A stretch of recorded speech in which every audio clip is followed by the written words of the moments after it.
Now, I think there are at least 4 reasons why thinking and developing our understanding of learning gain are pretty critical right now for this country and indeed for other countries that have similar characteristics. The first, of course, is the students themselves. They are increasingly shouldering the cost of their tuition. Certainly in this country, we know fees have gone to 9K just about everywhere, and we don't see, we'll see what happens after the election, but a live debate, of course, but there is no doubt that in many countries there is this move about the public, about where the balance should be between public investment and private investment in somebody's higher education. And for students who perceive, at least, that they are now shouldering the cost of their own education, and certainly through the taking out of loans, incurring debt that will be with them for much of their working lives, it is entirely reasonable for them to be asking the question, what is the learning gain that I can achieve by going through this kind or that kind of a programme? Then, of course, there is the government. Governments, certainly our government, still invests substantially in higher education. We are in a period of austerity, although we're coming out of recession. We know that our next parliament is going to continue, whichever of the main parties is in power or leads a coalition, is going to continue that theme of austerity. So what is the government's return on investment? What's the taxpayers' return on investment for the subsidy that they are putting into the teaching of our students? And then if we take a step back and look more at macroeconomics, of course, we're all aware of the trends that suggest that many of the jobs that graduates currently go into are not going to be there after the next decade, maybe even during the next decade, the hollowing out of that middle ground. And so the importance of intellectual capabilities, of conceptual capabilities, of creativity, things which computers and algorithms are not so good at doing, those remain and become increasingly important. And it's a reasonable question, isn't it? What does higher education do to develop those capabilities? Alongside that, one might add that in a society where the working population will be working into their 70s, there is also a question about learning and learning gain for people in their 40s and their 50s.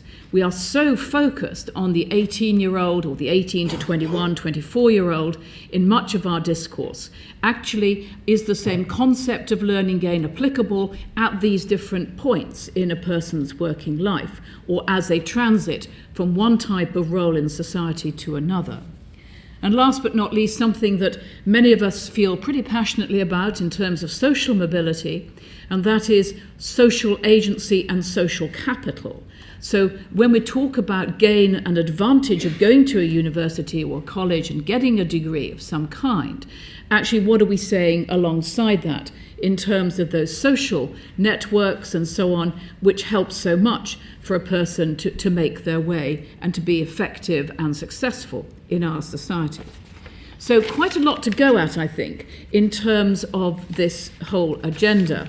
And we see learning gain as one part of this bigger concept in HEFCE. And you'll see there that we have we declare in our new business plan the commitment to excellence in and innovation in learning and teaching. There are a number of ways that we are addressing that, but learning gain is certainly one of them. So, when we talk about excellence and innovation in learning and teaching, we have, of course, a range of metrics already in play. The National Student Survey is one of those, and yes, we are refining and seeking to develop that, not least by seeing if we can substitute some questions that are just basic satisfaction questions and bring in a bit more nuance, perhaps around engagement in learning, if that is indeed a good proxy for learning gain, and that is one of the arguments that is running at the moment in our sector. We're also looking at the destination survey of graduates 6 months after they leave us. That's the DLHE survey. The government sets quite a lot of store on that. Are graduates employed, and are they employed in graduate level jobs? We all know the problems around that definition. And we can see coming down the road towards us much more granular information about the earnings, the salaries of graduates, and how those may or may not play into league tables and so on, and to be a factor in students' choice of where to go to study. And we understand some negative secondary consequences of that potentially. It's going to be quite a difficult agenda to deal with, I think. Nonetheless, we can see it coming.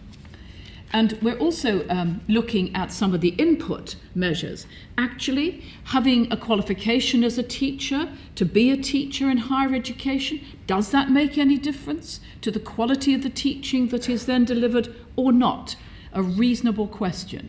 Our previous minister was very keen that we put in a measure of that kind into the information that students see when they're making their choice of university. The sector itself pushed back against that successfully. We don't have it in the KISS set at the moment. Nonetheless, it's still hovering there. How best should we actually think about that and embrace it?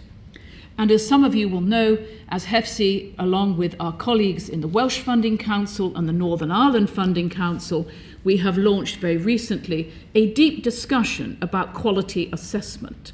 And in particular, how can we use quality assessment to recognise, to incentivise, and to drive up the standards of learning and teaching in our universities. So that discussion is out, of course, in the sector at the moment and in play.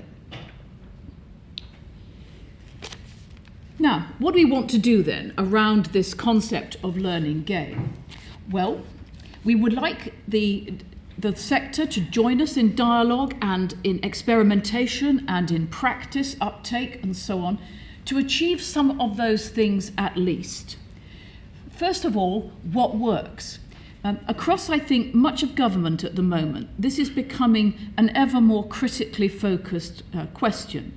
And through things like the Alliance for Useful Evidence, which now embraces many researchers in universities and government departments and third sector organisations that are really keen to see how best to achieve evidence and then to use it to improve whatever it is, the service or whatever.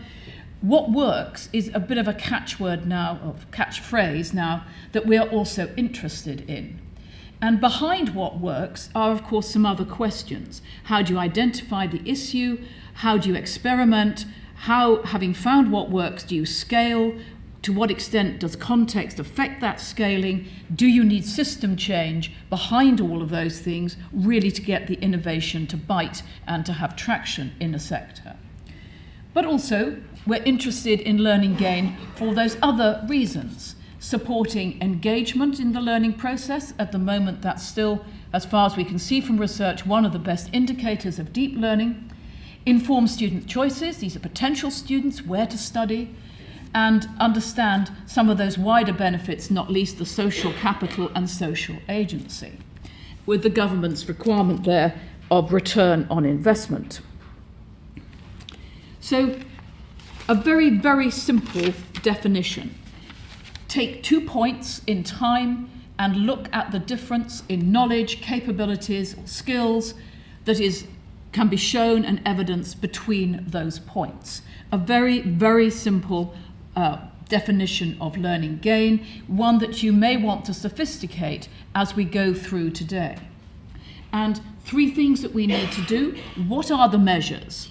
What are the ways in which we can do this? And delighted to be able to welcome our international speakers who have gone down this path ahead of us in the UK by quite some way, and to learn from them and to understand their context and how it may or may not translate, and what we would need to do to take and use some of these measures. What are the purposes? And some of that I've outlined. And then what are the challenges?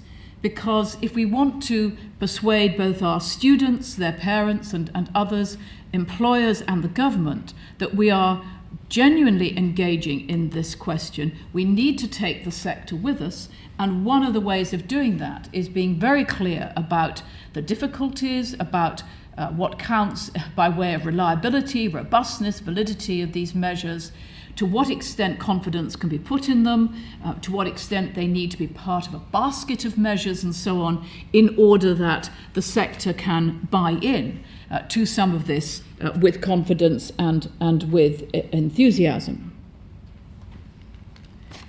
So, coming back then to the rationale for the project that we launched today, those three things I think are pretty much front and central to our thinking, and certainly to the thinking of our political masters at the moment.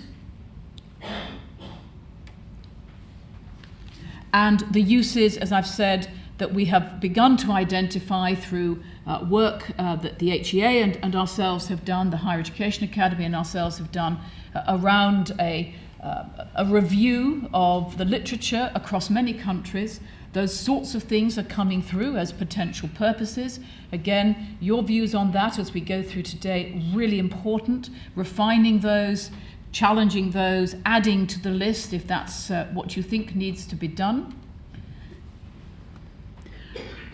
Not quite sure about the marbles. It may be to knocking some of them off, actually. And then, by the end of today, into next steps. We'd be really interested in universities and colleges that would be willing to work with us on a pilot basis to take and try out some measures, perhaps to work together collaboratively so that we can get some randomized control trials going or some natural experiments going. We're looking for some fast development here, and rather than a 3-year horizon, actually a much quicker methodology of try it out, refine it, move on, try out, refine, move on, with always that question about scaling up and system change that we need to address behind it. So again, by the end of the day, if you're really enthused and you want to go with this, then please do let us know, because we're going to be looking for institutions that are prepared to come with us, at least on the next steps of this journey.